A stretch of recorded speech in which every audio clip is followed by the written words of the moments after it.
1645 and 1646, which is great because the people here tonight, it's a good part of the Parliament, then we can pass legislation for a referendum.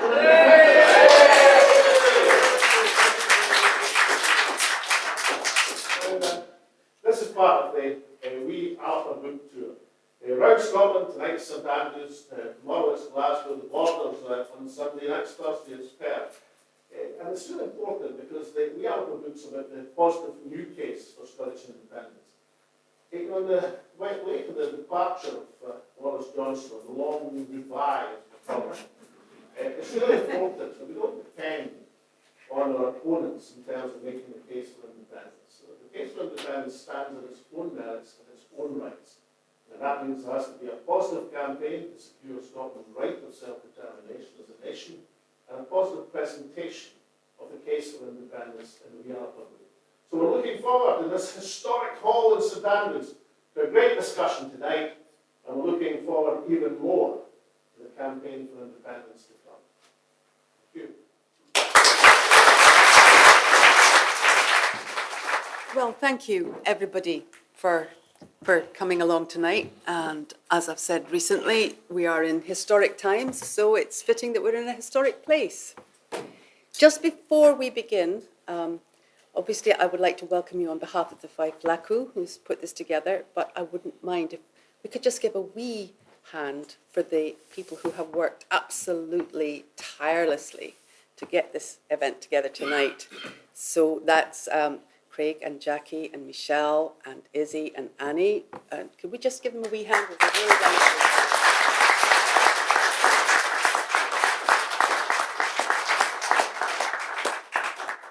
Thank you. So on my right here, I'm sure nobody knows George Webster here at all. You haven't. George doesn't really need an introduction, but we'll give him one anyway.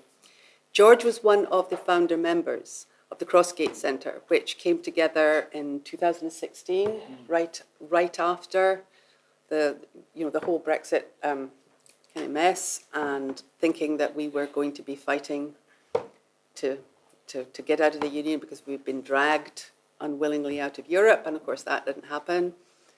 And it stayed physically present up until I think 2019, when it was apparent. Is that right, 2019? I think it was, yeah. It was middle of 2019. When it became apparent that we weren't really moving anywhere.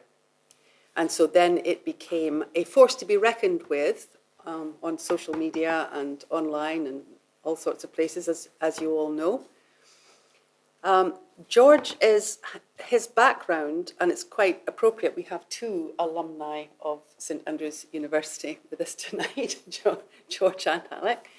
And George's degree was in military history, and he's a military historian and researcher. And I think that much is pretty clear, that he's a strategist. He sees things very clearly and really in terms of what is going on strategy-wise. And although you might not always agree with him, it has to be said that he has very often been right.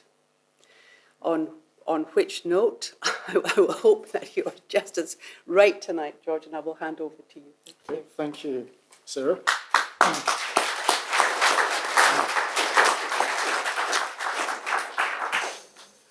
I'm going to stand because I've spent most of the last 8 months kind of down after a cycling accident that's had to be redone in a couple of operations. So all my weight's on one leg, so if I start to sway around, don't worry too much about it. I'm going to start by trying to give some idea of the significance of Alex Salmond coming back to St Andrews and being in this venue, of all venues that you could be in St Andrews. To know nothing of what happened before you were born is to remain forever a child.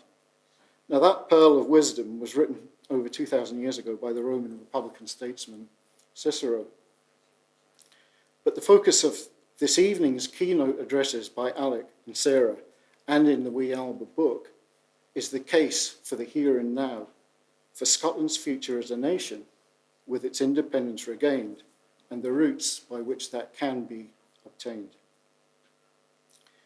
Yet this venerable building, in which we're privileged to be gathered this evening, reminds us of Cicero's maxim that what went before informs where we are now, how we got here, and where we want to go. As well, in the particular context of this evening, the inherited constitutional mechanisms which we might use to get there. For as its name suggests, this building was used as the temporary meeting place of an independent Scotland's Parliament in the years 1645 and 1646, during the civil wars which raged throughout the nations of the geographic British Isles, when plague and military threat led to the Parliament being relocated from Edinburgh to St Andrews. But this old Parliament Hall isn't the only architectural reminder in the vicinity of where we're sitting of Scotland's independence as a nation. Nor is it the only building in St Andrews where a Scottish Parliament has been held. A short walk along South Street takes you to the Pens and the magnificent ruins of St Andrews Cathedral. Begun in 1158, the cathedral wasn't officially completed until 1318, when it was consecrated in the presence of King Robert I, just 4 years after his victory at Bannockburn. But this wasn't the Bruce's first visit to the cathedral. Far more significantly, it was the venue for the first parliament he called in 1309 as King of Scots, 3 years after he was crowned at Scone. Amongst the business of that parliament, held just at the end of the street here on the 16th and 17th of March 1309, was the composition of a letter in reply to the French king, Philip IV. In his letter to the Scots, the French king had spoken of his particular esteem for Robert Bruce and asked for Scottish help with a crusade he was planning, reminding the Scots of the 14-year-old alliance between them, the origin of the Auld Alliance. The reply to Philip from the Scottish Parliament at St Andrews in 1309 was fraternal, but made the point, first things first. That is to say, they reminded the French king of the terrible ravages which English invasion was bringing to Scotland, but promised that when Scotland had recovered its pristine liberty and was at peace, then France could expect Scottish support. The Scottish Parliament's response to the French king opened up old North Sea lines of communication to that European ally, which had lain dormant for the best part of half a decade. This resumption of Franco-Scottish relations was of fundamental importance in respect of international recognition of Robert Bruce's legitimacy as King of Scots and Scotland's independence as a European nation. But an even more fundamental task of the St Andrews Parliament of 1309, the first held under Robert I, was an affirmation of Robert Bruce's right to the throne. And the means by which they sought to do that is a key constitutional building block for some of what we'll be hearing from the two distinguished speakers this evening about Scotland's constitution in the here and now. In essence, Robert Bruce was given legitimacy as King of Scots by a declaration of loyalty and support from a body of magnates and clergy, which was deemed sufficiently representative to rank as the community of the realm. In other words, the community of the realm held sovereignty, not any monarch whom they chose to endorse as leader. This concept, the community of the realm, the body politic of the nation of Scotland, which is the basis of Scotland's sovereignty of the people as suffrage was extended over ensuing centuries, was even more explicitly reiterated 2 years later in what we know as the Declaration of Arbroath. But there is one final, more modest building just across South Street, slightly up. You go past the orange door at number 7, and it's not got a number on it, but it's a blue door. It's an old stone, beautiful old stone building, which has links to St Andrews as having been, perhaps counterintuitively, something of a hotbed in the development of political and constitutional thought on Scottish independence and concepts such as what we would now term civic nationalism. This is a story which has been researched and brilliantly set out by Professor Robert Crawford in a chapter in his 2014 book, Bannockburn's Scottish Independence and Literary Imagination 1314 to 2014. In my opinion, it's the best book to have been inspired by the events leading to 2014. Though I hasten to add that other most excellent books which emerged from the events of that momentous year are available from all good bookshops.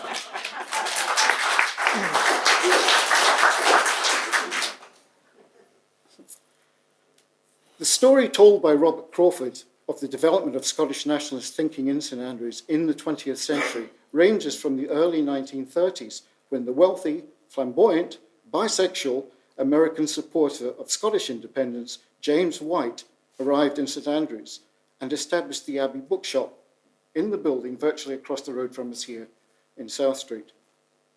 The story then fast forwards nearly 40 years to a young Alex Salmond's arrival at the University of St Andrews in the early 1970s. The American James White's Abbey Bookshop rapidly became a hub by the mid-1930s for those interested in Scottish independence. White founded at his own expense the superb literary magazine, The Modern Scot, and there's a complete set of The Modern Scot in the University of St Andrews Library, of which he said it came into being in order to provide Scottish writers with such a platform as Irish writers enjoy in the Dublin magazine, and to focus attention on the cultural activities and aims of the Scottish nationalist movement generally. In White's circle during his time at St Andrews in the 1930s were names like Hugh MacDiarmid, Lewis Grassic Gibbon, Edwin and Willem Muir, and Francis George Scott, amongst others, many of whom had original work published by White in the Modern Scot. White's own writings make it clear that he was setting out to, in the words of Dr. Norman Reid in his History of the University of St Andrews, foster St Andrews as a hub of Scottish cultural renaissance. At the same time, White cautioned against a provincialisation of Scottish outlook, seeing an independent Scotland as an outward-looking member of the international community. For White, nationalism did not mean parochialism. On the other hand, writing in the Modern Scot, he strongly condemned what he saw as the prevalent policy of marginalisation of Scottish culture in Scottish schools in the 1930s by a culture of imposed British unionism. Politically, White's writings espoused a pluralist Scottish nationalism. Robert Crawford has summed up the legacy of James White and his circle's time in St Andrews in the 1930s as follows, and I quote, "To the thinking of James White, modern Scottish nationalism owes much of its tolerance, non-violence, and pluralism, also the best of its openness towards Europe and the world. White's theory articulated a pluralism appropriate to a modern nation, one ready to join the fight against fascism without abandoning ideals of independence." James White had returned to his native America by the end of the 1930s, where he died in 1962. But many of those in St Andrews who knew him and his circle, such as Dr. Robert Cant of the University of St Andrews, were still very much on the go in the town when a young Alex Salmond arrived in St Andrews to study in 1973.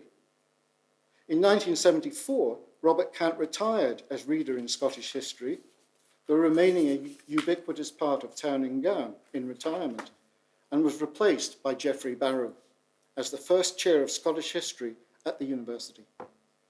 Barrow also followed Cant in holding what Robert Crawford terms sympathetic views on Scottish independence, something very much confirmed by Barrow in a brilliantly subversive inaugural lecture delivered before the great and the good, many of pro-unionist sympathy, at the University of Edinburgh in 1980. Barrow's 1965 book, Robert Bruce and the Community of the Realm, is now deservedly regarded as a classic of Scottish historiography, not least for its defining exploration of the concept of the community of the realm. Barrow identified the community of the realm as vital to the Scottish Constitution and regarded the Declaration of Arbroath as, and I quote, a masterpiece among political manifestos.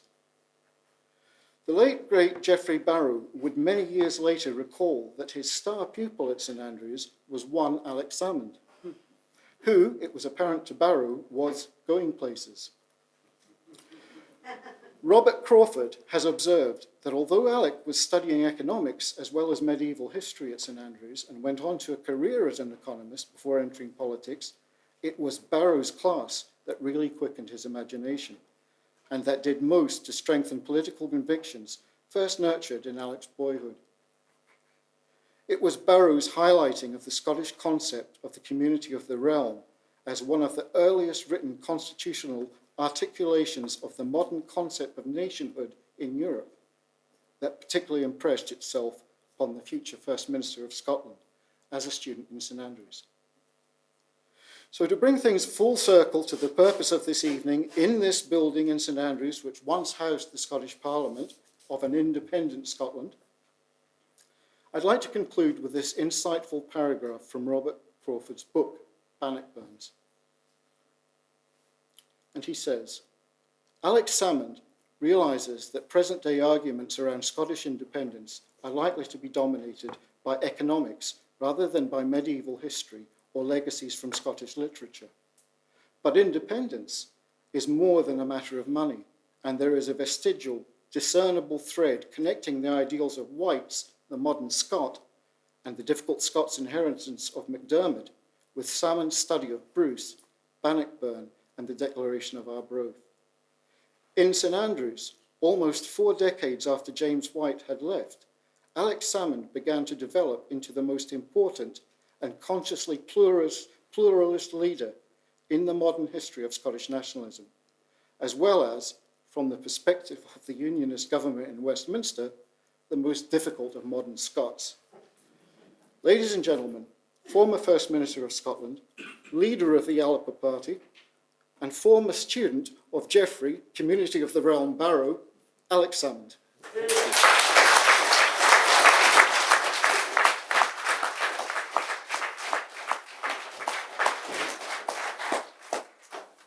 Well, in point of fact, my next task was supposed to be to introduce the gentleman on my left, and I cannot imagine a gathering where anybody would need less introduction than the gentleman on my left.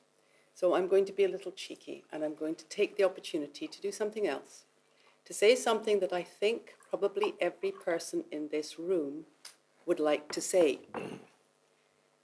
And that is, just over 2 years ago, I thought it was over. It was done.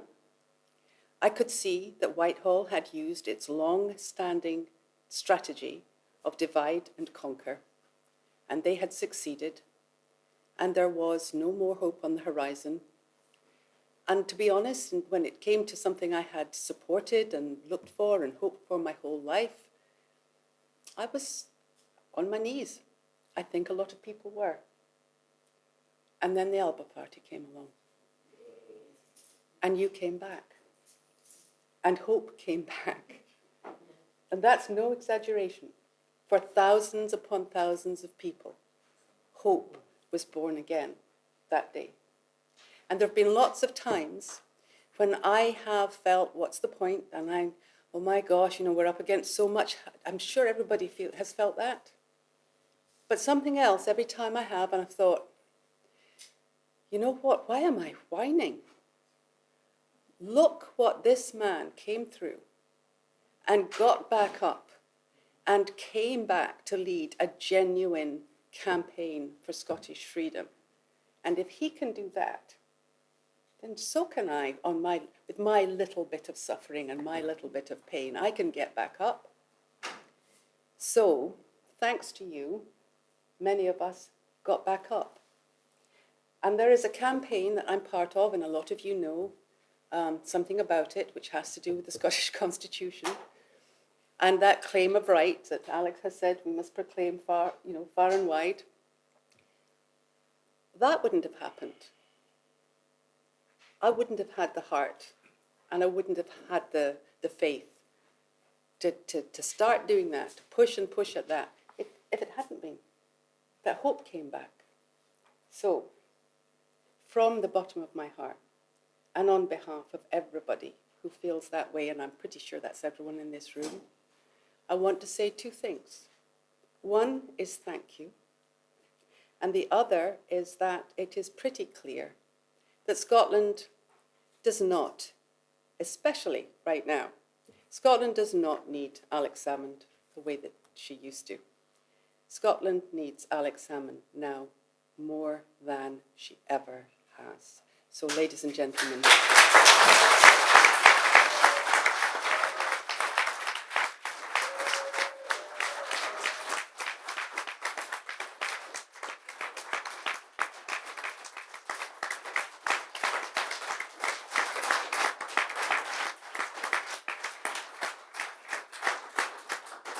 there's some microphone adjustments going on. Can I thank you both for these wonderful double introductions? Not a single introduction, only a double introduction would do. As was said, and the history was marvellous, incidentally, and very thoughtful and important. My memories of this place, incidentally, when I did, incidentally, there was one big inaccuracy when you said in 1973 I came to study at this university. Study was maybe a wee bit exaggeration. but nonetheless, I managed to fumble my way through, and it is true that I found Geoffrey Barrow's classes the ones I liked the most. In fact, they were the only ones I attended at this university, but Geoffrey Barrow was an amazing man, and what you said about it was true. But anyway, I came into this, I gave actually probably my first political speech in this Parliament Hall.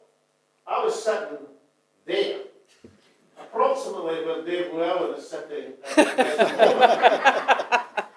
If there's any importance to that, but nonetheless it's true. The year was roughly 1975, 76, something like that.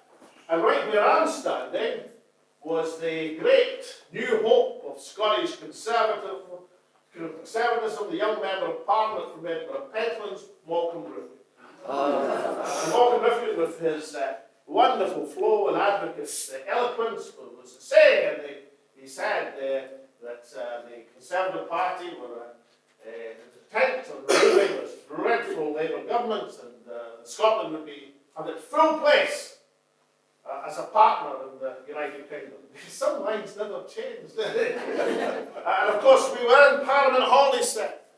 And therefore, we must recognise the authority of Parliament. And I, as a young lad, grew up, and I said to Malcolm, I said, but recently didn't Michael Heseltine take the authority of Parliament in the mace and swing it over his head? And this was a bit of a blow to Malcolm, who had to explain that this was just a bit of exuberance from Michael Heseltine. I didn't actually say that about Ron Brown when he did the same thing a few years later. He was set down. But anyway, Michael Heseltine went on to great things. And so I was quite pleased with my intervention, in my first ever political intervention, and I had bullseye, the great hope of Scottish conservatism. And then Malcolm went on, he said, he really resented the fact. He resented the fact that the SNP claimed to be the sole representatives of the people of Scotland. I'm up again, all full of confidence. And I said, well, perhaps the SNP is not the sole representative of Scotland, but we do represent the people of Scotland's soul. Because I thought that was really clever. And I remember Rifkin looked at me and said, good job, you don't believe in an afterlife, son.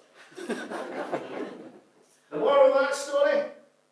The moral of that story is you should never ask a question unless you know what the answer is going to be. Something that our First Minister might bear in mind as she goes to the Supreme Court. Because, see, I don't know if Lord Hodge at Watson's or Lord Reid at Salmond, I think that's the right way around, ever got the same breadth of vision of Scottish history as I got from Geoffrey Barrow, but somehow I doubt it very much. And Dorothy Bain, who's a wonderful, estimable advocate, the Lord Advocate, doesn't actually have sufficient confidence in the case to take it to the Scottish Parliament. What on earth could be the prospects then of taking the case to the Middlesex Guildhall where the Supreme Court of the United Kingdom, the appointed judges sit 2 minutes walk from the Palace of Westminster. You see, you referenced Robert the Bruce and the community of the realm. And the importance of the community of the realm, as talked to me by Geoffrey Barrow all these years ago, is at a time of national crisis in Scotland, with the King absent, and then swearing fealty to Edward I, John Bailey, with the Scotland largely deserted by its nobles, aristocracy, and judges, no doubt, that they had to have innovation. They had to have a constitutional innovation to give authority and dignity to the people they wanted to represent the country and the nation, and hence the idea of the community of the realm is born. Because the importance of the community of the realm, if you read the Declaration of Arbroath, what it says is the nobles, the prelates, the nobles, the barons, and the whole community of the realm. By definition, they weren't looking at the normal caste list of the feudal era. They were looking at something beyond that, otherwise they wouldn't have had to mention it. It was an innovation in order to justify a move to protect Scottish nationhood by overthrowing the established order. The last thing that the Scotland of the late 13th and early 14th century were going to repeat, it was to go for an adjudication on Scottish sovereignty or kingship to Edward I, which they tried in the 1290s, and they got John Bailey. It's a rather parallel to go into the Supreme Court of the United Kingdom this year. The answer to Scotland's search for the assertion of sovereignty doesn't lie in the Middlesex Guildhall. It lies in the Scottish Parliament. Who were elected to exercise their mandate. That's where it lies. And the innovations that are required, whatever they may be, must be sourced on that mandate and on these people. It's not a responsibility that can be shuffled off. It's a responsibility that has to be embraced. And people can think, regardless of what happens, to those members of the Scottish Parliament who decide to represent their constituents and implement the mandate they were given, regardless of the dreadful things that might come down, they'll be a lot better off than they were in the 1290s and 1300s, and actually, incidentally, a lot better off than those who were subject to the old Scots Parliament's wishes in 1645, because incidentally, this was a hanging parliament that met in 1645. They were on the way to hanging the Marquess of Montrose's key supporters. So whatever dreadful things might happen to those people elected by the Scottish nation to represent their interests, they can be sure that nothing as dreadful would happen as would happen in the medieval era or the early modern era. All they have to do is to summon forward that authority they've been given and to make life difficult for Westminster. I said in the introduction earlier on, it's really important, very, very important, that we don't rely on the faults and foibles of our opponents to make the case for Scottish independence. I saw somebody tweeting today attacking an article I'd written in the Hollywood magazine when I was saying, look, you don't rest your case on Boris Johnson for Scottish independence, because when Boris Johnson departs, that might give you a difficulty. So you might be in a situation of the whole country saying, thank goodness we've seen the back of Boris Johnson, and a wee nagging voice among Scottish nationalists saying, oh my goodness, we've lost our great moving sergeant. You don't rest the case on any single Westminster Tory politician. Now I should say that the Westminster Conservative Party are perfectly capable of putting in somebody even less suitable than Boris Johnson as Prime Minister. I mean, unerringly, the Conservative Party, and incidentally, the Conservative Party, Parliamentary Party of Westminster, has some able, intelligent, principled people, compassionate people. They just have no chance of ever getting elected. Because the Conservative Party always chooses people who are manifestly unfit to be Prime Minister. That's what they always do. They've been doing it for the last 30, 40 years.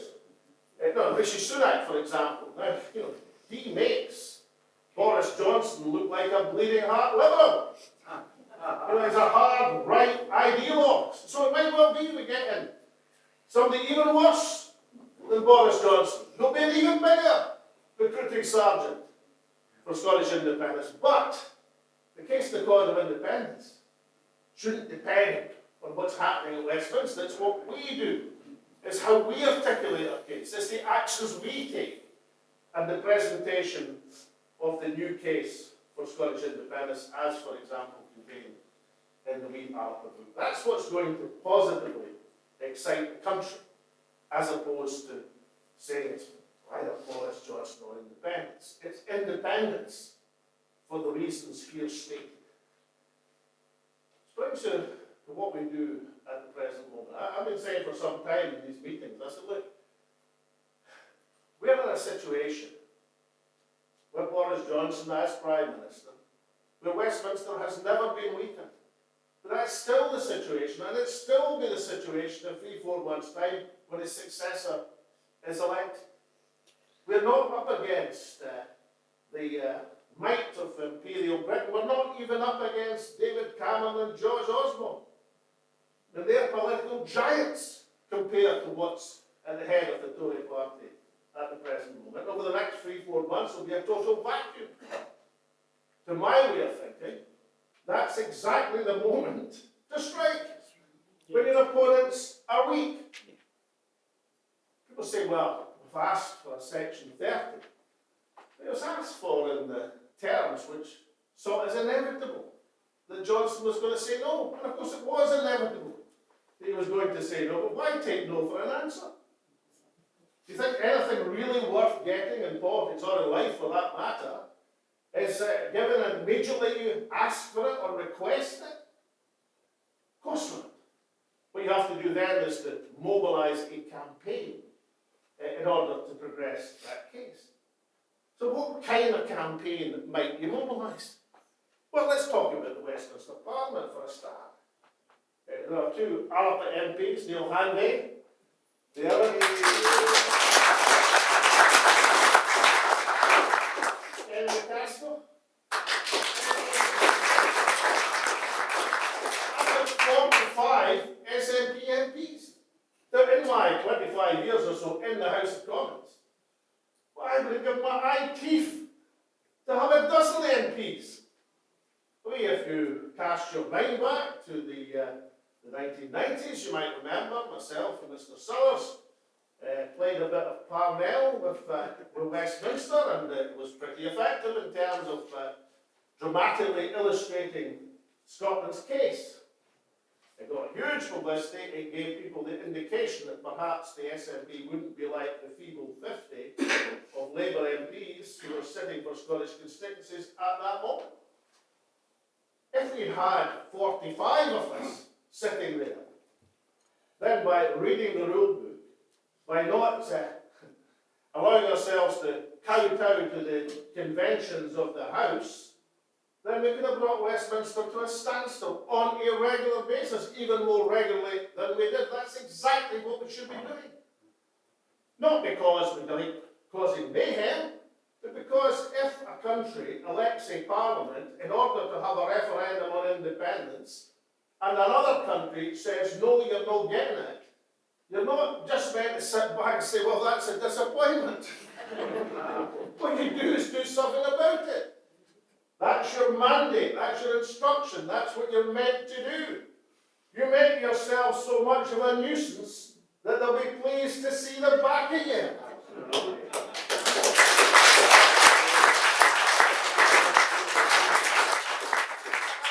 Back it up by popular demonstration, peaceful, popular demonstration in Scotland. You might back it up with diplomatic initiatives. I mean, one of the things about the UK at the present moment, which will be a feature in the Tory leadership contest, is that some Tories are rather queasy about the prospect of breaking international law and the fact that nobody likes them anymore. But it's at exactly the right time to be making diplomatic initiatives saying we're having exactly the same trouble with that bunch of charlatans. Exactly the same trouble. Back in 2014, I mean, I did my best with the European Commission, but I had a kind of problem. My problem was that the United Kingdom was a loyal member of the European Union, and therefore, understandably, whatever sympathy there was for Scotland, and there was a great deal, the institutions of the Union would rally behind its member state. That is no longer the case. The UK is not quite an international pariah, it's gone that way. It's also in a perilous state economically. Yeah. You know, when I was a student of economics at this university, they invented the word stagflation. An economic term, I never thought I would see it again. What's stagflation? Well, stagflation is the combination of a stagnant economy and inflation. Now, lots of countries around the world have inflation at the present moment. Lots of countries. Although the UK is worse than just about everywhere else. But lots of countries have inflation. Of course they do, because of resource crises, because of wars, because of the aftermath of the pandemic. The UK alone is having the inflationary pressures and the stagnant, flatlining economy, with the sole exception of Northern Ireland, incidentally, and what more later. And therefore, this is a weak state, without allies, and it's having a crisis of confidence in its own structures. Exactly the time to progress the case and progress it with vigour, and exactly the time where it is indefensible to sit down and say, my role as an SNP MP is to get asked a question occasionally and to get our position at Prime Minister's questions. But that is pathetic.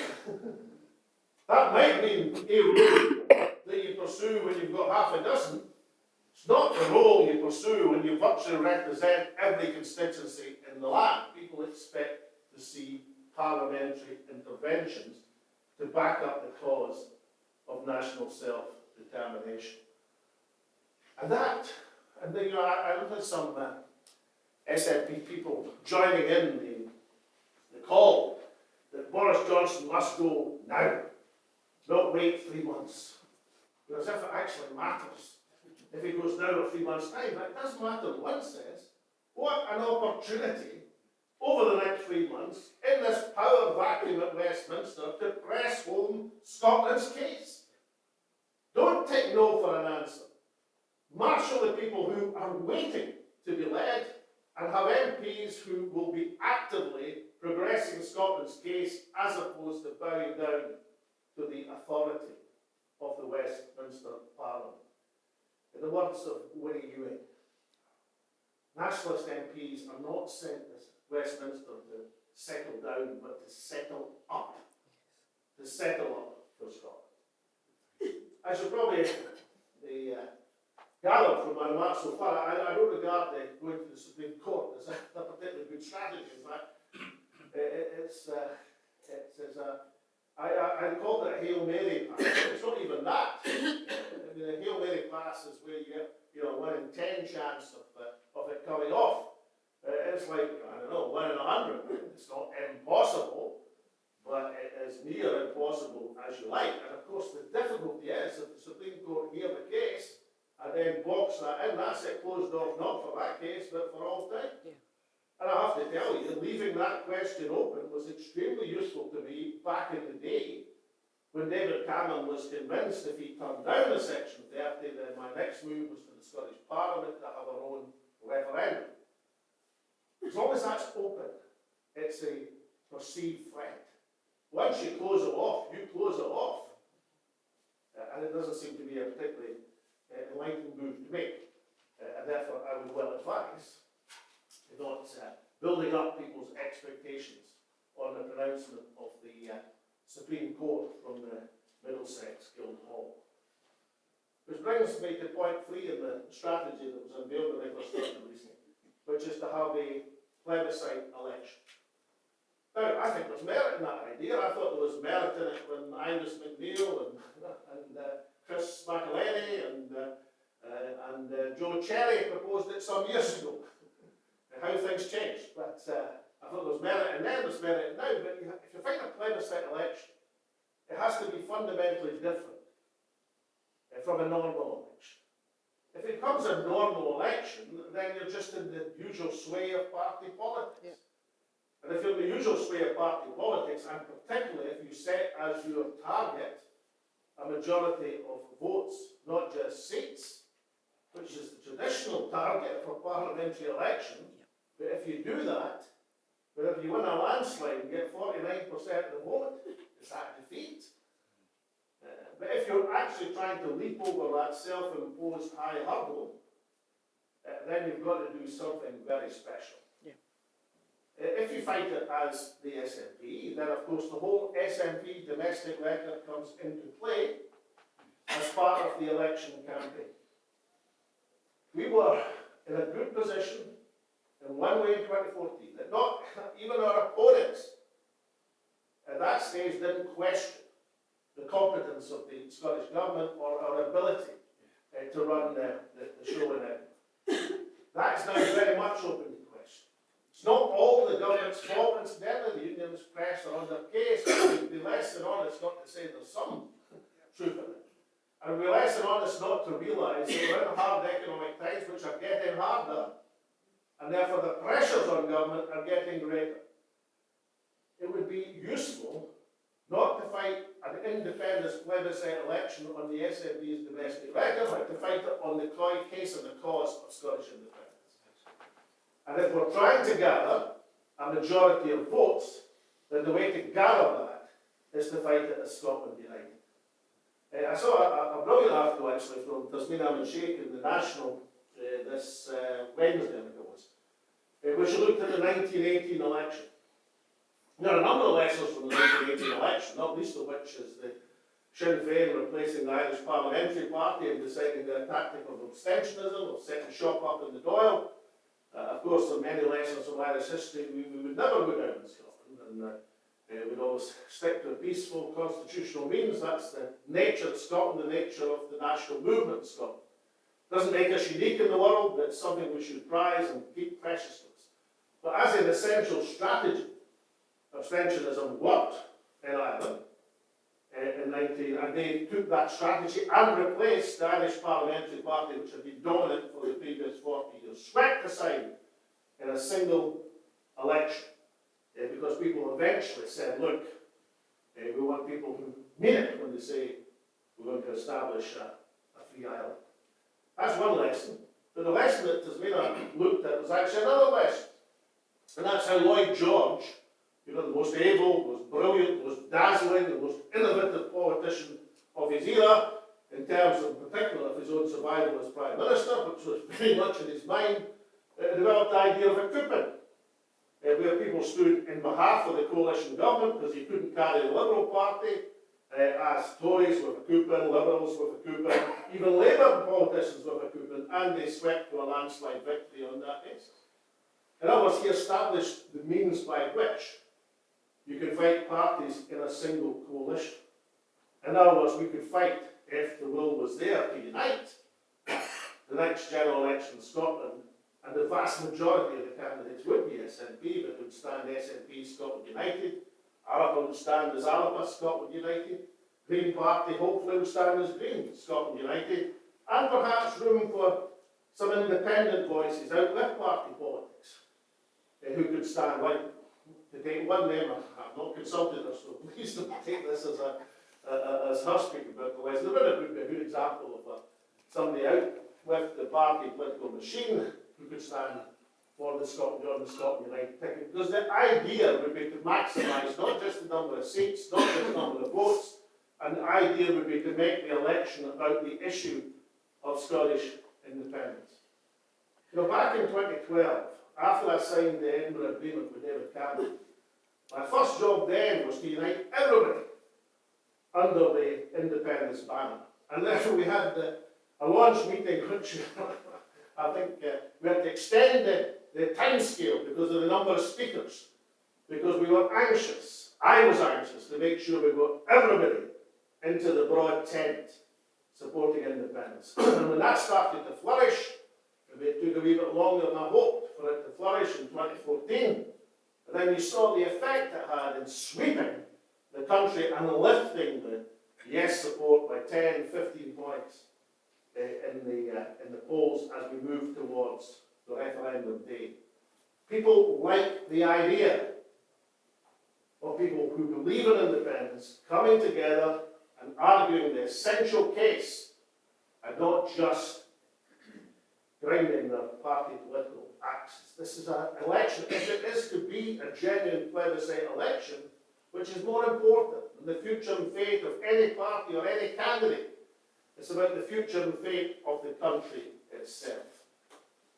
So the Alba Party will be positively contributing these ideas, and hopefully as we go around the meetings like this, consolidating the independence case. And that brings me to the last point I want to make this evening, and that's the key importance of these meetings and of this book, and I'm told of the successor book which may be coming out with bigger typeface in the autumn. It's, I think the last of the 100,000 of these have been delivered over this weekend, and we're going to order a new edition for the autumn, and that's an amazing effort. 100,000 of these books is no mean feat, and it's written in a conversational style that leads people through the arguments which they effectively haven't really heard since the referendum campaign, because the world has changed and changed fundamentally since 2014. We've had a pandemic, we've got a European war, Brexit has happened. These are huge changes, and the impact on the case for independence. Some people think, oh my goodness, it makes it much more difficult. No, it doesn't. It just behoves those arguing for independence to bring the case up to date, a case for 2022 and beyond, not the case for 2014. I'll just take for time wise the most obvious of these, and probably the most important, and that is the fact that Brexit has happened. Now, Brexit, of course, is one of the engines as to why people feel so resentful about what happened in the referendum, when, of course, no campaign said, you vote yes and you'll be out of the European Union. That Ruth Davidson was absolutely positive about it. A yes vote means you're out the window as far as Europe's concerned. Now, of course, it was nonsense, but nonetheless, that was their argument. And lo and behold, we didn't vote yes, and we ended up out of the European Union. People are angry that that is not seen as a fundamental change of circumstances. If you actually go back to, I think the 2 days after the referendum, I gave an interview with Andrew Neil, sorry for swearing this hall, but nonetheless, I gave an interview with Andrew Neil, who's a very good interviewist. And he actually asked me, what are the circumstances in which it could go again? I said, well, wait. If, for example, Scotland is dragged out of the European Union and the people of Scotland so wish, which has always been the crucial thing, then of course that would have to be addressed again. I didn't actually expect the referendum to go in favour of Brexit at that time, but there might well be one, given the way the Tories were going, but I didn't expect it to happen. But nonetheless, it was made then and made explicit in the SNP election manifesto, and then, of course, ratified in the most recent election last year. I think the BBC probably got a shock last week in Question Time, I don't know if you saw it, about the reservoir of anger there was in a Question Time audience, about the fact that Scotland had been betrayed, misled, and also the undercurrent that something that people in Scotland voted for last year democratically, whatever the rights and wrongs of it, is being stymied undemocratically by Westminster this year. You don't have to be a student of politics to feel a welling anger about that, and the Unionist parties underrate that, and they underrate it fundamentally. It's one of the great engines as to why there is growing support for the referendum and majority support for having it, and the Scottish Parliament doing it, and why the independence case is at 50% as opposed to the 30% or so as it was in 2012 when I signed the Edinburgh Agreement. So it's a part of the engine which is pushing forward and has pushed forward the case for independence. Very obvious point that a nation, any self-respecting nation, should be able to choose whether it's part of Europe or not. But of course it poses questions for independence as well, and questions that the Unionists will be very happy to fling in Scotland's face. Issues like borders, that some people in the SFP are almost afraid to talk about. Issues like customs posts, issues like how will you get into the European Union, how long will it take? The importance of books like this is it articulates, examines that case and says what the answers are.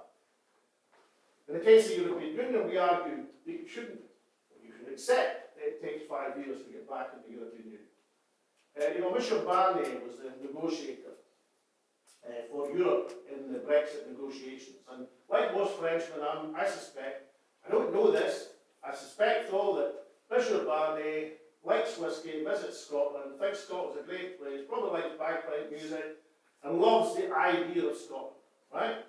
It would be fairly typical of Frenchmen of his generation if that's the case.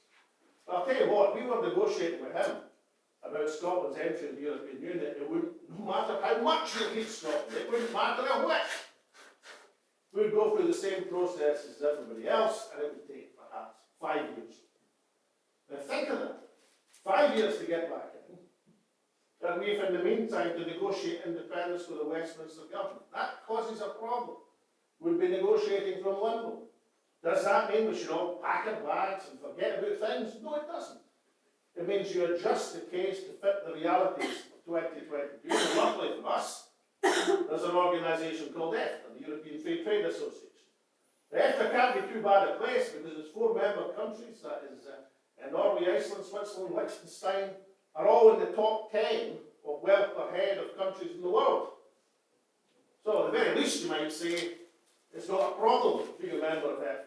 But the biggest advantage of EFTA, as far as our current position is concerned, is you can join EFTA in 3 months, not 5 years.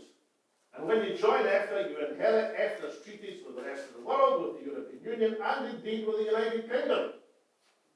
And that would be the position you would negotiate for. And then in due course, and at various times, people in Scotland can decide whether they want to go into the European Union or whether EFTA is a comfortable berth for the long term. It would be a decision for the Scottish people. You would fix the economics and then let the politics take care of itself. But why is that particularly important just now? Because we actually have an approximate example of that situation in the United Kingdom at the present moment. Because as part of the Brexit agreement, Ireland was left within the single marketplace, but still part of the United Kingdom. And because the negotiations said there will be an administrative border in the Irish Sea. Now, the Unionist parties, and particularly Democrat unions, don't like it much. But a majority of the Northern Irish Assembly, as elected, approve of it. Why do they approve of it? Because Northern Ireland is having its best economic period since recorded statistics began as a result of that arrangement. Because whatever relatively minor inconvenience there is from an administrative border, it's more than matched by the boom in trade with the 500 million people across the single marketplace. And Northern Ireland markets itself on that basis at the present moment. If it was a matter just being judged on the economics, as it should be externally, then there'd be no question whatsoever. And that is approximately the status that Scotland would have if, as an independent country, we went into an EFTA arrangement. So you can see from a current example, this is not something to be frightened of. It's something which is going to have potentially massive economic advantages for Scotland, as has already been demonstrated. So the importance of building a case cannot be underestimated. We're not around the Brexiteers' route of putting their slogans in a bus, crossing their fingers and hoping for the best. A worked out, articulated, positive case for Scottish independence updated into the modern world. That's why the biggest lesson we can take from the chaos of Westminster is twofold. The more chaos in Westminster, the better Scotland's opportunity to press its case on self-determination. An old phrase in Ireland, London's difficulties, Ireland's opportunity. That's true for Scotland as well. This is the moment to press our case when our opponents are weak. And secondly, in progressing the case for national freedom, don't rely fundamentally on the weakness and foibles and faults of your opponents, even if they are as devastating as Boris Johnson's. Rely on the strength of the case that Scotland as a nation is entitled to self-determination and the positive benefits of an independent Scotland, outgoing, pluralist in this modern world. Thank you very much.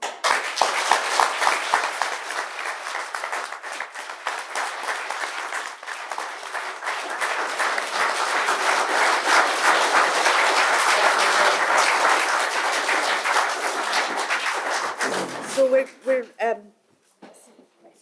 we're going to move to questions and answers, but before we do, and I hope this won't embarrass Alex any more than I already have, but a group of us, the Salvo group, would like to give you a gift, if we might. It's a small thing, but what we've been doing, or I've been doing, is applying the same criteria to Scotland's constitutional documents, which were restored to Scotland by a group working right here in St Andrews University under Professor Keith Brown. And they restored and then published online, with some help from Stirling, the records of the Parliaments of Scotland. And they said at the time they were astonished at what they found and that they hoped that these records would change drastically the story about Scotland, the narrative of this backward, socially, politically undeveloped country, as indeed they did. So what we've done, or I've done, is to look at the old constitutional documents that they republished, compare them with the principles in the Claim of Right, and we've come up with a core constitution. And Professor Alf Baird has very kindly translated that into Scots. So with your kind permission, Salvo would like to make you a present of a copy. Do I get the whiskey as well? But, Sadly, no. Neither do we. So this is the... I think you're probably better at that than I am. Sure. There you go. There we are. You won't be able to read it from there, but nonetheless it's beautiful.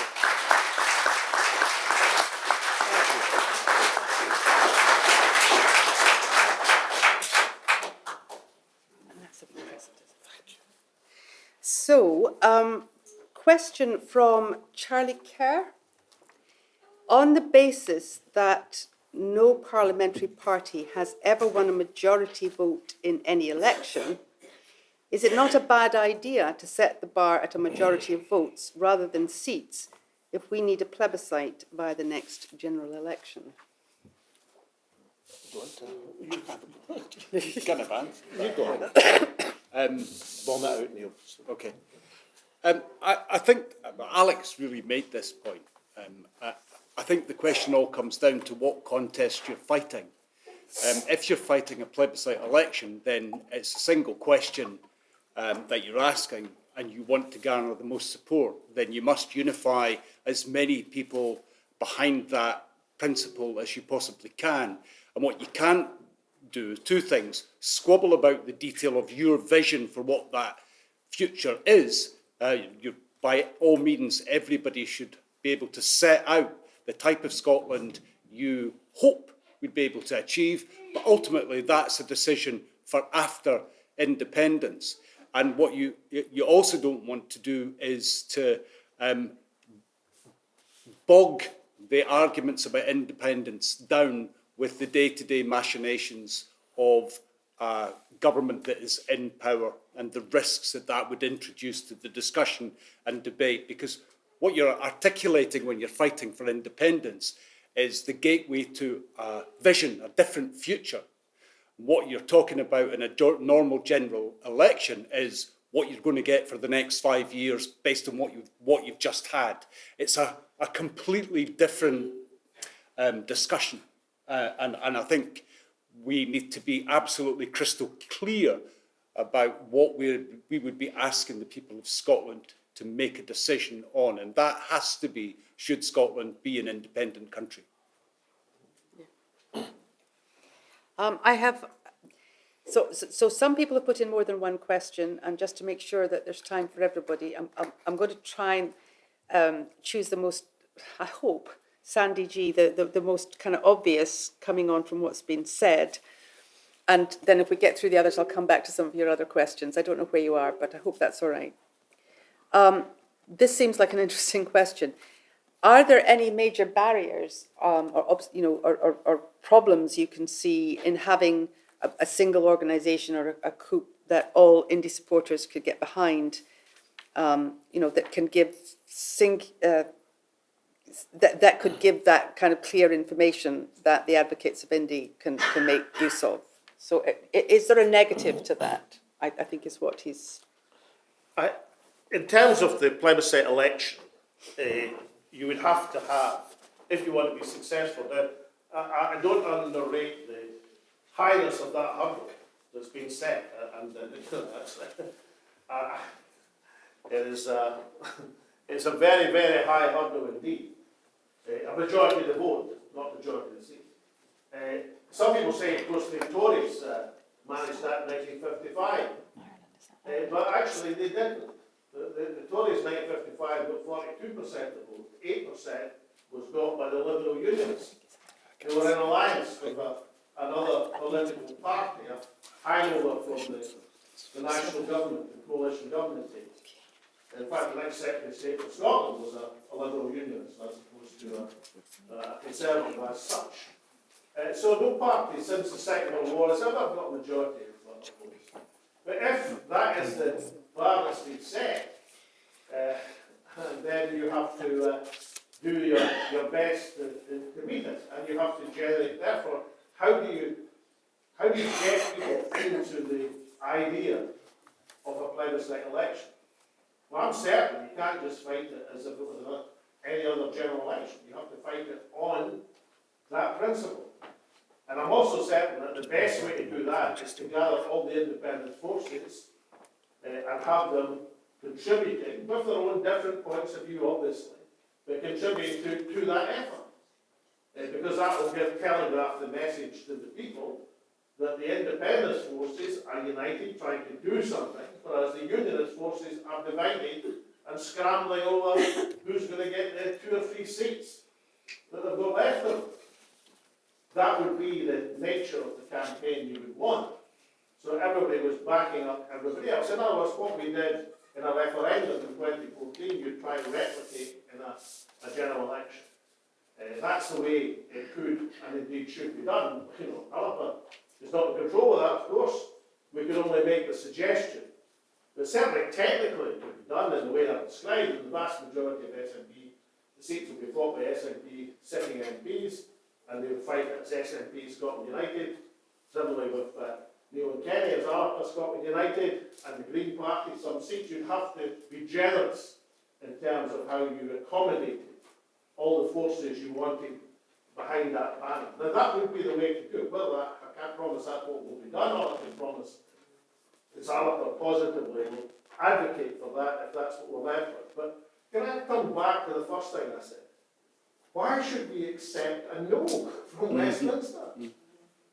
I have all these mandates, all that effort from the people, and just say, oh, we'll write a letter, oh, dearie me, they've said no, that's it then. I mean, you've tried effort to change their minds. I don't think the situation in Westminster is going to get any more stable. I think the Conservative Party are riven with all sorts of issues and divisions. I think they're fundamentally weak, and the UK is in crisis. And that crisis is going to deepen, certainly in economic terms. Therefore, we have to fight the case for independence against that backdrop, not just of stagflation, but of a coming severe recession. That's how we have to prepare ourselves and the people for. But you know, folk aren't daft. They know that the absolute genesis of the price pressure afflicting every family in the country at the present moment is soaring fuel prices, energy prices. And they also know that Scotland is a major oil and gas producer. And they also know that Scotland has lots of green energy.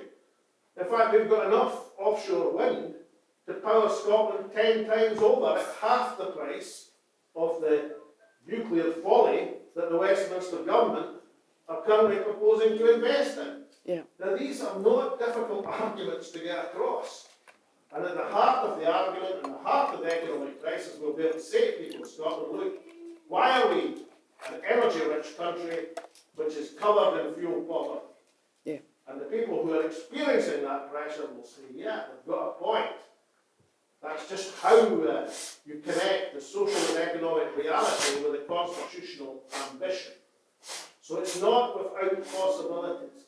But I'm certain to maximise the chances of winning in that context, you've got to get everybody under the same banner. That seems to be important.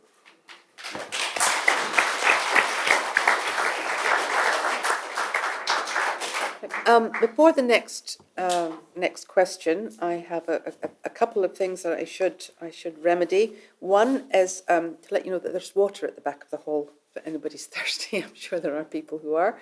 And the other is that I failed to introduce the gentleman on my right, and so I'll try and remedy that now by saying that, so far as I'm concerned, he, along with the redoubtable Kenny McCaskill, have been the two pro-Indy MPs in Westminster who have constructively and consistently and with effect managed to embarrass the Westminster government when they needed to be embarrassed. And of course that is Neil Hanby MP, and thank you very much for being here.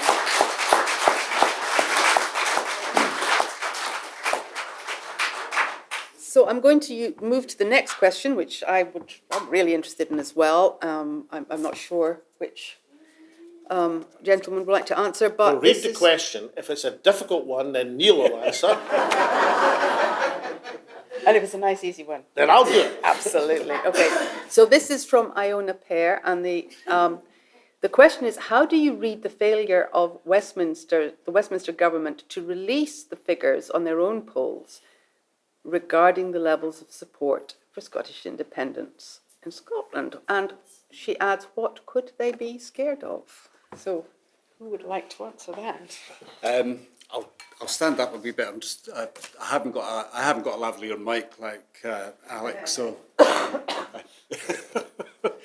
anyway, I kind of think it's a bit of a misnomer. I don't think it's really that important. As far as I'm concerned, a false argument, because whatever polling they did, however long ago it is, and however earnest Tommy's interest in those data is, it is not really what's important at the moment. And Alec touched on something that I think is a really fundamental, and that is, how do we corral the anger and frustration that many of us feel because we were promised certain things in 2014 that never materialised. The things that we were promised wouldn't materialise have materialised, and so we're quite angry about that. But there's a new level of not just anger, but real concern coming down the tracks because of the economic crisis and the cost of living crisis, as it's called. It will soon become a catastrophe. It already is for many, many people an absolute catastrophe. And that absolute indefensible position that Scotland, with all of the abundant energy wealth we have across our country, has people cold, hungry, unable to heat their homes, unable to feed their wains, watching investment in nuclear weapons on the west of Scotland that we don't want. All of these outrageous injustices being visited upon them. We have to take that enormous outpouring of feeling that is going to happen, and we have to campaign for independence. We can't wait. I've said this so many times now. We can't wait for the First Minister to lead us if she's not going to do that. If she does, that's great. Let's unite. Let's all get along and fight the cause. But we must, all as individuals, campaign for independence. I've been involved in this campaign since I joined the SNP in 2010, so I'm still reasonably a fresh guy. I haven't got the history that Alec has, but I certainly have the continuing passion to see it delivered. So I'm not interested in Tory polls. I'm interested in convincing Scottish people. I'm interested in listening to their concerns. I'm interested in holding meetings like this across my constituency and beyond. I'm interested in working with Sarah and others to build the message and to take that case forward. And I'm certainly much more interested in challenging the UK government to deliver on their responsibility to recognise Scotland's democratic mandate for a further independence vote.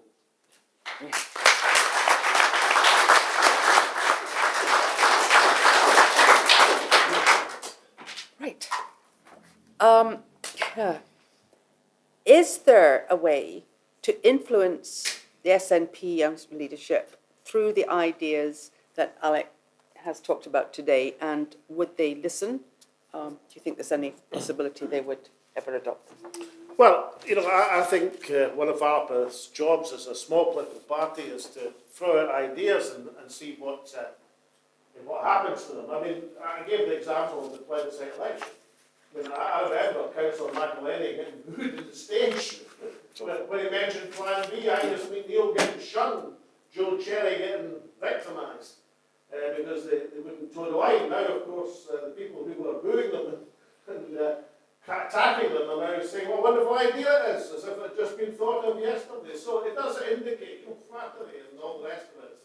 It's a serious form of flattery, so let's find out the ideas. Well, I'd say incidentally, if the SNP parliamentary group want to know how to play Parnell in Westminster, then I would advise them to take on as a special assistant, because they've got many and enough money to lay the carpets in Westminster in terms of staff resources at this moment. I would advise them to take on a lively octogenarian, James Summers.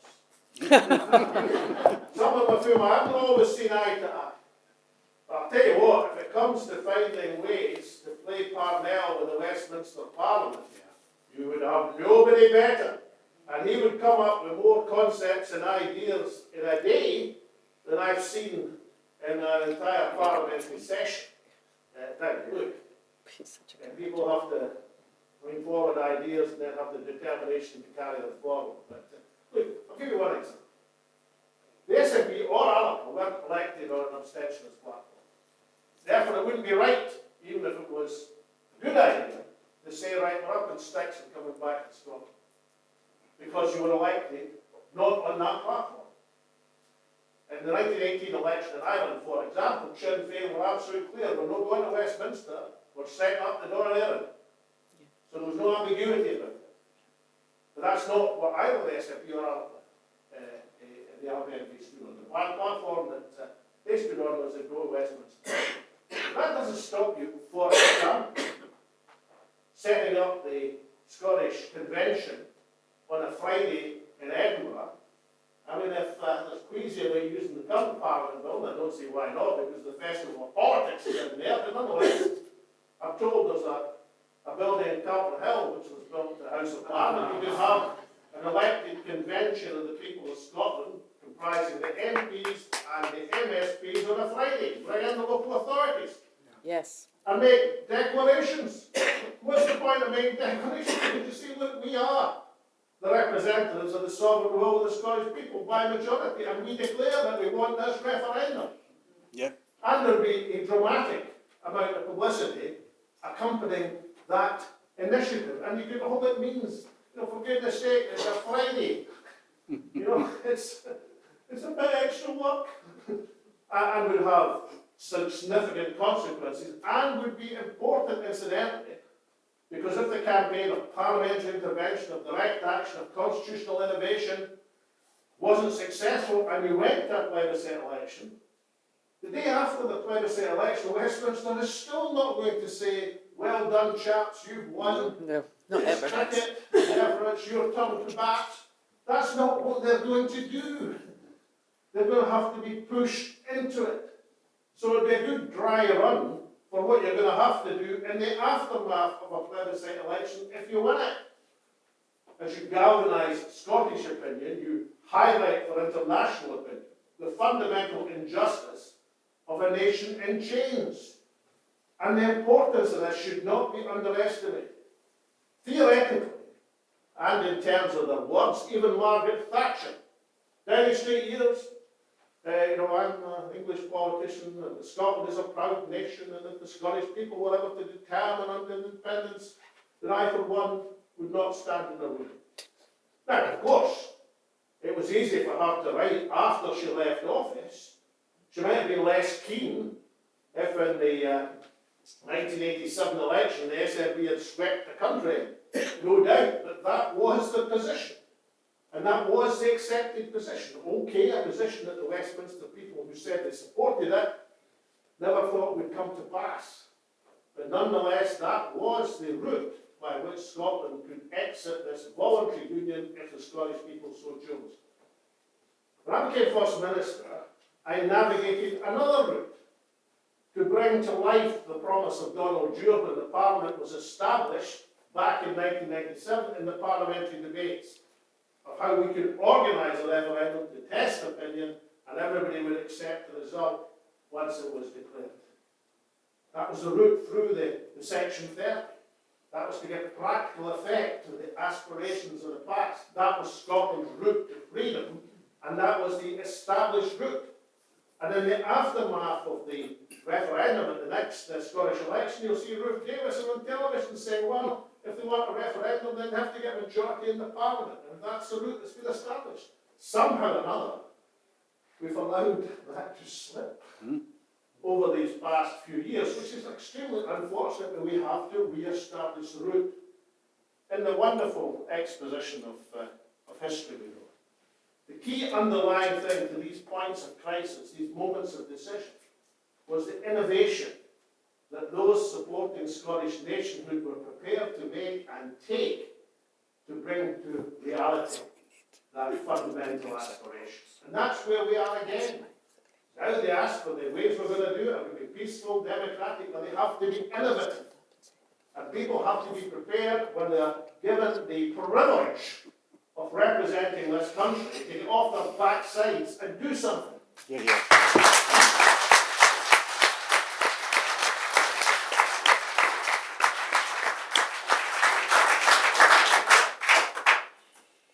So I think this one's probably, I don't know, this one's specifically for you, Alex, so I'll ask Neil this one. Do you think that every party who supports independence, I think this should stand in a plebiscite, but that means should put candidates up? Is that what the... Well, yes and no. I think as Alex set out in detail already, yes, they should be represented as part of Team Scotland, or Scotland United, but I think there's a discussion about how that is put into effect. What we really want to see is the complete eradication of unionist parties. That's the real ambition in terms of seat allocation goes. But so you want to put up your best team player for that particular area, who you think is going to succeed. That might, in some areas, I can think of an Edinburgh seat, for example, where you might want to put somebody from Labour for Independence up, as well as some of the other more traditional parties. But what you want to do is to maximise the votes that come in support of independence. That is the objective. That's the absolute objective. So everything that you can do to maximise support for that gateway to a better Scotland, that has to be the decision.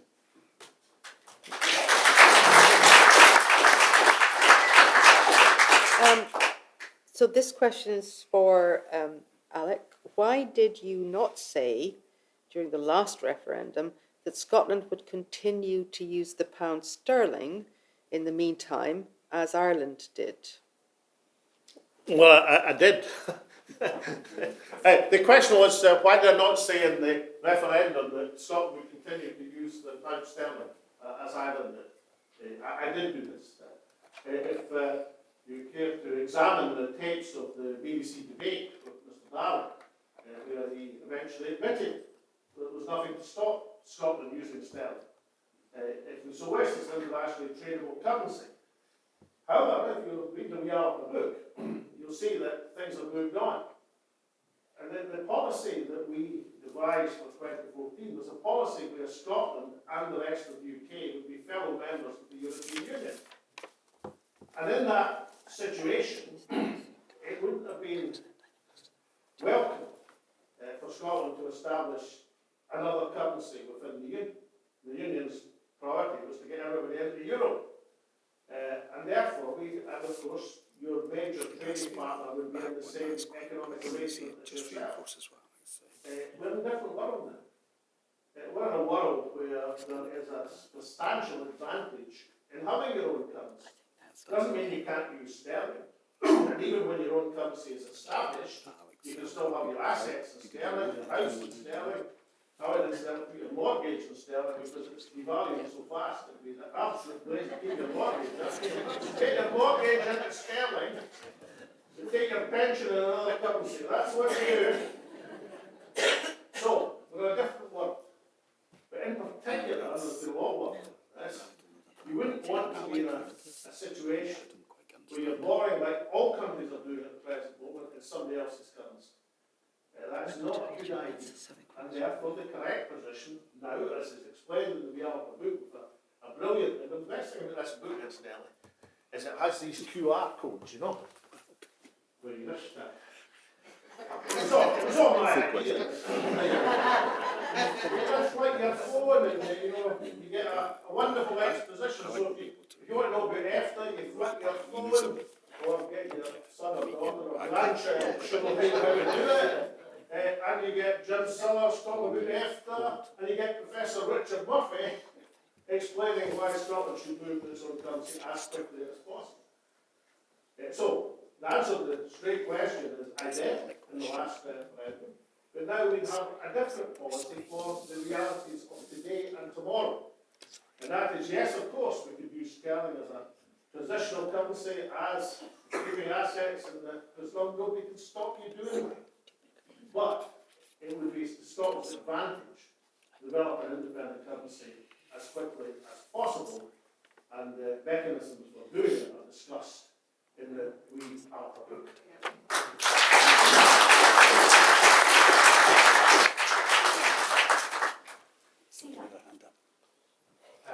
I'm not sure if that was the question I asked, it was very similar. May I come back to you, Mr. Of course, of course. I, like you, I'm an economics graduate of this university, so I've followed your career with interest. My recollection of referendum was rather different. That I think you didn't answer the question about British currency, and I noticed Angus Robertson now in Parliament said the SNP would favour pound sterling for the time being. And this was the situation. Ireland became independent in 1921. They kept the pound sterling until 1973. Then they adopted the punt. The biggest mistake they made, of course, was adopting the euro. So, on independence, not everything has to happen on day one. And if we were to try and establish a currency on day one, the currency would inevitably be the target of currency speculators to our greatest advantage. So, a period of transition, during which we build up foreign exchange reserves, build up credibility, we'd be politically independent, but not economically independent. We'd have to follow London's monetary policy, but we'd have our own fiscal policy. Now, when Ireland finally was ready, they moved their own currency, and they have prospered. So, I think what you're saying about the European Union and so on, but I think one of the biggest reasons we lost the referendum wasn't a clear answer as to what currency we would use. I think we have to say, yes, in the time being, we would have to use the pound sterling. And George Osborne lied when they said we couldn't do so. Peru uses the American dollar because they want a counter-inflation. We would have to use the pound sterling for a time being. And eventually,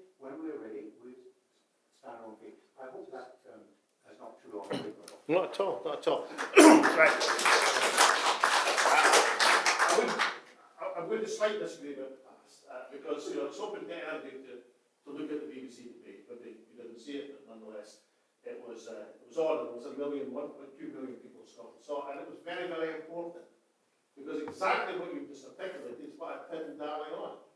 And he eventually admitted, of course you can use the sterling. And as soon as he said that, he gave the whole game, that Osborne's blackmail game away. Because while Osborne, of course, could say it quite disgracefully with the interference of Treasury civil servants, well, I won't mention them, but nonetheless, breaking every rule in the book, as they always do, he would deny a currency arrangement, a currency union, but obviously you can't stop people using an internationally tradable currency if they so wish. Now, where I would disagree is this. We put forward a prospectus that said, look, we should share assets and share liabilities. So we'll share the asset of the currency and the reserves, and we accept the liabilities, which is our share of the UK debt. Even although the title for that debt, and this was admitted in the early part of 2014, lies with the UK Treasury. But the position of not just George Osborne, but all of the UK parties was, you're not getting the share of the assets.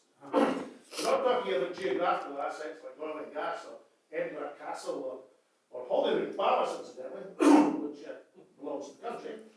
We're talking here about intangible assets, monetary assets, and reserves. So their position was, you don't get in that circumstance, we have no obligation, none whatsoever, to accept the share of the liabilities. Because broadly speaking, the assets of the country fairly balance the liabilities, although the liabilities of late have been increasing very, very fast. And therefore that should be our position. And again, we discuss it in the Wee Alba Book, that if in the circumstances of 2022, I was looking at negotiations, I'd start from a clean break settlement, let's call it that. You keep your assets and you keep your liabilities. And yes, we can use sterling as anybody across the world can, and we'll continue to be able to use it, and even after we establish our currency, we'll continue to use it for certain things, because some people want to keep their assets in sterling. That's understood. But I think we should move to our own currency as quickly as possible. That's not the day after independence or even a year after independence, but it's a quick time scale. Because when it comes to international borrowing, from that zero position, and you'll be a wonderful bet for borrowing, incidentally, because there's one or two other countries in that position, Norway and one or two others in the Middle East. There's very few countries are approaching international markets with a clean balance sheet and stuff. So therefore, you'd be in a good position to borrow, but you want to borrow as soon as possible in your own currency, not someone else's. But listen, this is a great tribute to the economics department at St Andrews University.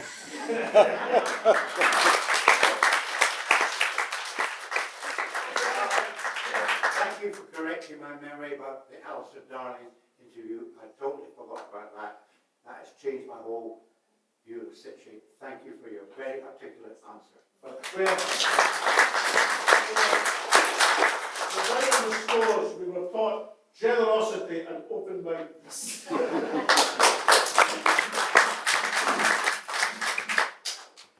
Okay.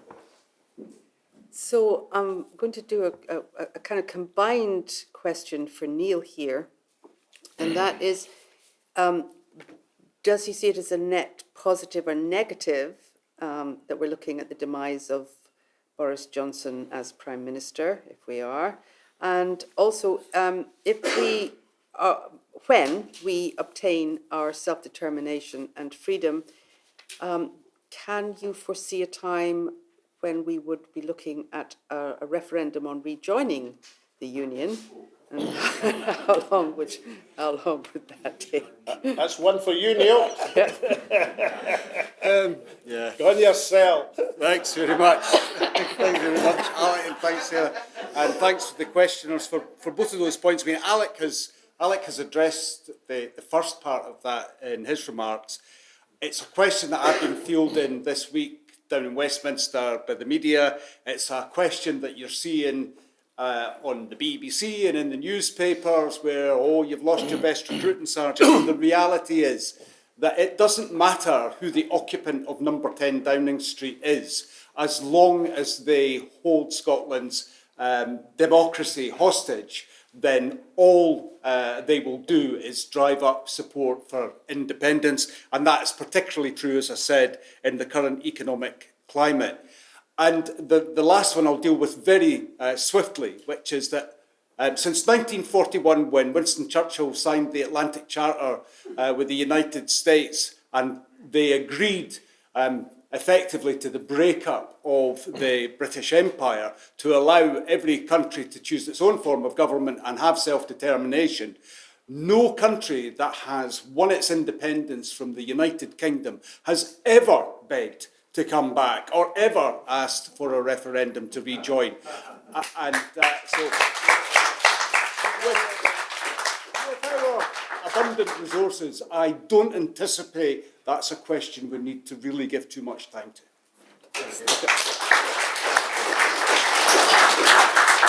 I think it's probably only fair now, I think there's maybe two more here, but I think it's only fair to give a tough one.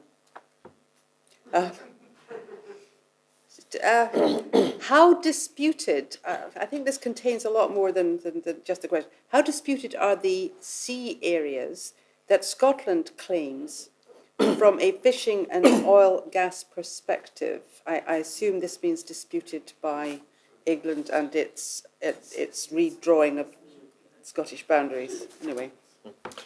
Yeah, I think the question is, it's about the sea boundaries and how disputed they are. I think the question is probably referring to a bit of chicanery in 1999, where when all the Scottish politicians, and it wasn't just myself and the SNP, it was Donald Dewar and Jim Wallace, we were all busy campaigning in Scotland, and a Westminster committee put a statutory instrument through to redraw the sea boundaries. Yes.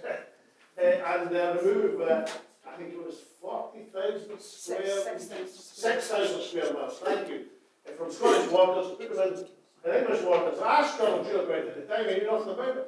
So they hadn't just slipped it past the SNP, they'd slipped it past their own Labour colleagues.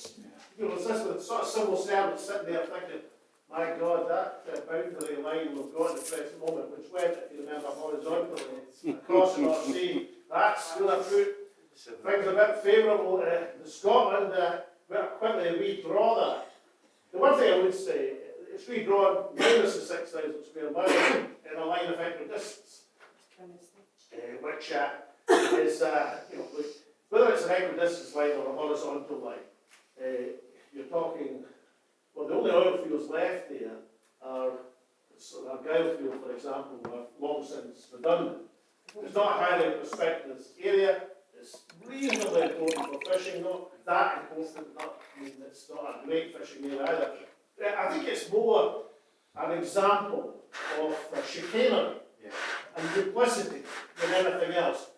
You might get a few wind turbines in that 6,000 square miles, but given that we've got the potential over 25% of the offshore wind generation of the continent of Europe, and in terms of the drawn continental shelf area of Scotland, we have about 65, maybe 70% of the UK's territorial waters, even with the redrawn boundaries. I suspect we won't revisit the 6,000 square miles from 1999. We'll just make sure that as we approach independence, there's no redrafting yet again, because you know, I remember in the 1970s, we were going to put the line from horizontal to vertical. So it's an example of Westminster duplicity. Yeah, absolutely. It's a warning that we should be aware of the extent and the machinations that will be gone through. So it's a good example from the past. It isn't particularly important in terms of the resources in the 6,000 square miles. It's more or less to call canny and watch what's happening for the future.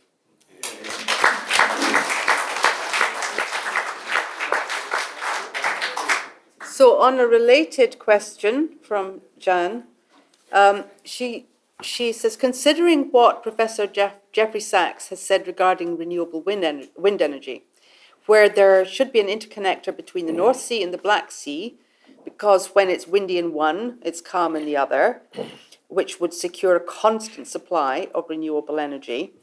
And it's one of the world's biggest potential renewables. Why would the Scottish Government sell out these licences for what appears to be a bargain basement price? And surely you don't put your house on the market starting at offers under. Anyway, I thought we would put that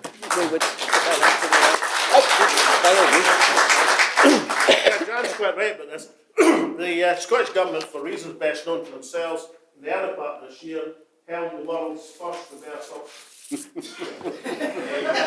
think about it, as normally when the auction comes, if you're having a rout, as we used to call them in Aberdeenshire, or you're having a flitting, as we call them in Ludgate, and you had a garage sale, as they might say in Morningside, you would tend to accept the highest bidder's price for selling your family heirlooms. And incidentally, the way things are going, we're all going to be thinking about selling your family heirlooms to pay for the next electricity bill. But you would take the highest bidder. So you would start at the bottom and hope. And all these TV programmes that do this, you notice that, that lovely lady from Glasgow who comes and advises folk, then you get the breathless excitement as they take their purchases into the auction to see if they've made a £2 profit or a £50 loss, which seems to be what perennially happens. And there's no great adverts for auction, these programmes. But anyway, you take the highest bidder. Well, the Scottish Government did the other part this year with the offshore wind round, the Scotland round, is to say, we're not accepting any bids over 50 million. So if any bid over 50, no, we're not accepting that. No, we'll take the 50 million, but no more. I'm amused by this because the Smith Commission, right? There was two gains out of the Smith Commission, which was the aftermath of the referendum. One gain was to get in the sentence, nothing in this commission will prevent the Scottish people deciding to form a government best suited to their needs, and all the unionist parties have to sign it. And secondly, was the devolution of the Crown Estates Commission. Now, the Crown Estates has been historically one of the most competent, rapacious, and toffee-nosed institutions, even in the United Kingdom, and that's saying something. Right? And they have blackmailed and blackballed the wee harbours across this country. When I was MP for Bath and Buchan, I had a fight with them about Garnston Harbour. They were wanting to charge them 25 years of back harbour dues, which was going to ruin the harbour, which I think had one working fishing boat by then, leisure craft. Until I found a statute of Charles II, not long after the St Andrews Parliament, the Covenanters decided to adopt Charles as their king, and as a covenanting king, because he was a silver-tongued rogue, was Charles. He managed to persuade them he really was an enthusiastic covenanter himself. So he went on a tour of the country to try and build up an army, which met its fate at Dunbar. And in the process, he had a wonderful night, maybe several nights, in Garnston. And in the morning, he wrote them a royal charter saying they were exempt from crown dues. And lo and behold, I managed to get a copy of that charter, actually Bruce Lendon, an lecturer here at Strand University. And I was able to present it to the Crown Estate Commission, and they ran a mile. Because Garnston is exempt. Yeah. Now that was devolved, that institution. I didn't realise when they devolved it, I thought, well, that's plain sailing, that means no more threats and intimidation of wee harbours around Scotland. Communities around Scotland will get a fair share of the foreshore and the rights. And of course Scotland, when it comes to the licensing of offshore wind, will be in a hugely strong position. What the Scottish Parliament seemed to have done is to leave the same idiots in charge of the devolved institution who were in charge of the non-devolved institution. And they came up with this magnificent idea of the world's first reverse cap auction. And instead of getting even what the English Crown Estate Commission got for the offshore wind licenses, and about a fifth of what the American got for an offshore round, they ended up getting a once and for all rental of £700 Yeah. million from the first tranche of auctions. There are a big problem with this, incidentally, because all of us in the independence movement, we want to say, look, independence is the chance to do things. And that has to be revisited. It really has to be revisited. As much as Scotland's future is in that renewable, clean, green, affordable power. Not just for the income we can get from generating, but the industry we can bring to the power, as well as exporting the power elsewhere. But the good news is the ball has been passed in reverse, but we're going to get another shot from the Pentecosts. Because, of course, the electricity has to be landed, and permission has to be sought at various stages, and any attempt to, as is going to be done, to take it directly south can be intercepted by the planning authority if they so wish. But, again, the political will has to be there to do it. So I'll listen, I've watched the ferry fiasco, as it's called, over the course of this year. And of course, it's a pretty shameful part of maladministration. But far, far more important is that Scotland auction. And that has to be reversed.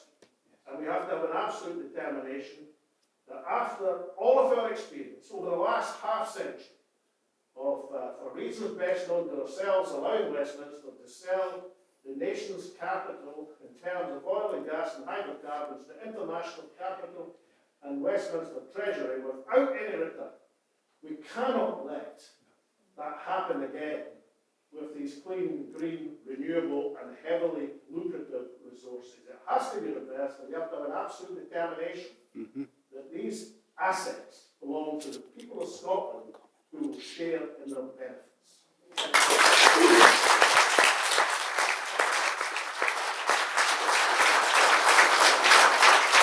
I just want to add one very simple illustration to what Alec has just said. So the ScotWind sale, the 700 million reverse auction, that the economic value of that projected over the next 25 years was £350 billion. That's 5.5 billion a year. We'll get about 60 to 90 million if the current projections based on the licence that have been signed ring true. So if you can imagine, that's like me saying, I'm going to pay you £90 a month for a job that's worth $5.5 grand. That's the reality. Yeah. Thanks, sir.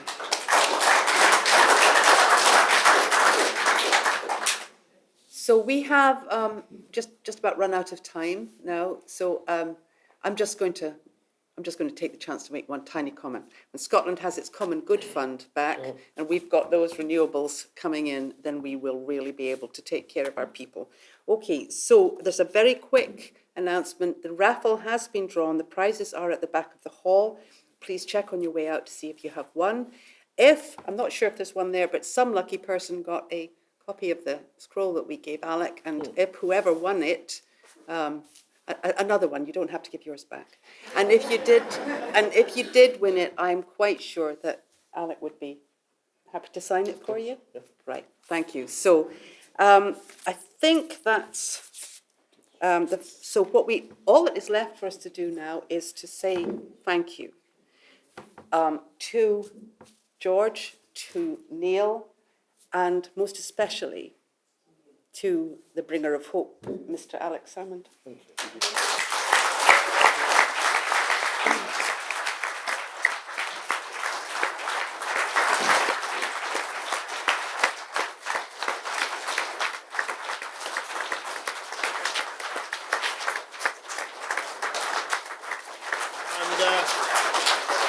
And can we thank Sarah, our chair, for the evening, please?